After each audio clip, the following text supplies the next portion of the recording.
होती है। अब पाकिस्तान को दोबारा से अपने पांव पे खड़े होना है, पता नहीं कैसे होंगे, क्योंकि अगर आपकी बेस्ट बॉलिंग लाइनअप जो कि 1.5 महीने पहले दुनिया की मानी गिरामी लाइनअप थी, अगर वो 360 प्लस रन खाएगी तो फिर बल्लेबाज एक हद तक ही ऑपरेट कर सकेंगे। बार बार इतनी बड़ी रन चेज वो नहीं कर सकेंगे। 345 किया श्रीलंका के अगेंस्ट, जो मोजे से कम नहीं था। आज डबल मोजे की जरूरत थी, ये होने वाला नहीं था। और फिर कैसे होता, जब आपके ओपनर्स को स्टार्ट मिलता है वो आउट हो जाते हैं, जब रिजवान 40 पे पहुंचते हैं वो आउट हो जाते हैं, इफ्तिखार स्पिन को उनका कुछ आइडिया नहीं है, टेल एंडर्स फास्ट बॉलिंग से भाग जाते हैं, नवाज की बैटिंग की कुछ समझ नहीं है। इसी तरह से बाबर आजम जो है वो स्पिन के अगेंस्ट अब फंसना शुरू हो गए, इसलिए कि हिट तो मारी उन्होंने, मगर क्योंकि छक्के नहीं लगाते हैं तो जोर से मारी, और ना वो रोलिंग थी और ना वो छक्का था, कमिंस के हाथों आउट हो गए। और उनके आउट होने से डिप्रेशन सा छा जाता है ड्रेसिंग रूम में और फैंस के लिए, क्योंकि वो एक ग्लू हैं।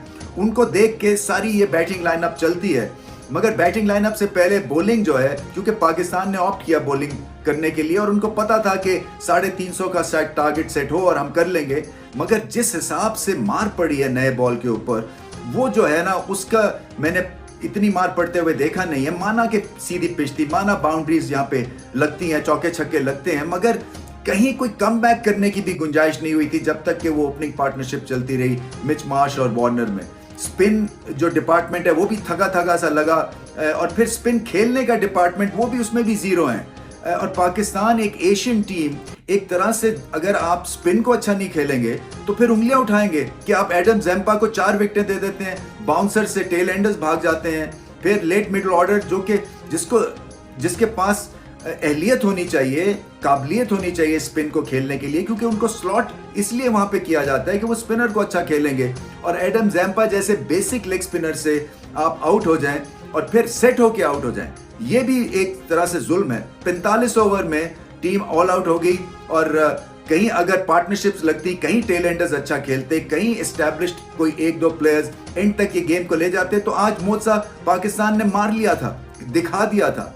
मगर ऐसा होता नहीं है, क्योंकि गेम अवेयरनेस भी कम है और फिर एक्सिक्यूशन भी कम है। और खैर, शाहिन शाह अफरीदी के लिए अच्छा दिन था, 5 विकेटें ली उन्होंने, मगर मैच विनिंग परफॉर्मेंस से और ये कहीं ज़्यादा अच्छी परफॉर्मेंस हो जाती। मुझे लगता है अभी भी वो अपनी नी को बचाते हैं, कहीं ना कहीं उनके दिमाग में है, ये टोटल फिटनेस नहीं है, क्योंकि उनकी जो speed through the run up है, जो फिनिश जिस तरह से करते हैं वो उस तरह से नहीं है, क्योंकि इनका जो सर है वो इधर को टिल्ट किया जाता है, टिल्ट हो जाता है, और फिर उसके बाद बॉडी का जोर लगा के और गेंद को स्पीड देने की कोशिश करते हैं, इसीलिए लेंथ में भी प्रॉब्लम आता है, कई दफ़ा एक्यूरेसी में भी प्रॉब्लम आता है। मगर देखें, 5 विकेटें लेना बहुत बड़ी बात है एक प्लास्टिक ट्रैक के ऊपर, इसमें कोई शक नहीं है।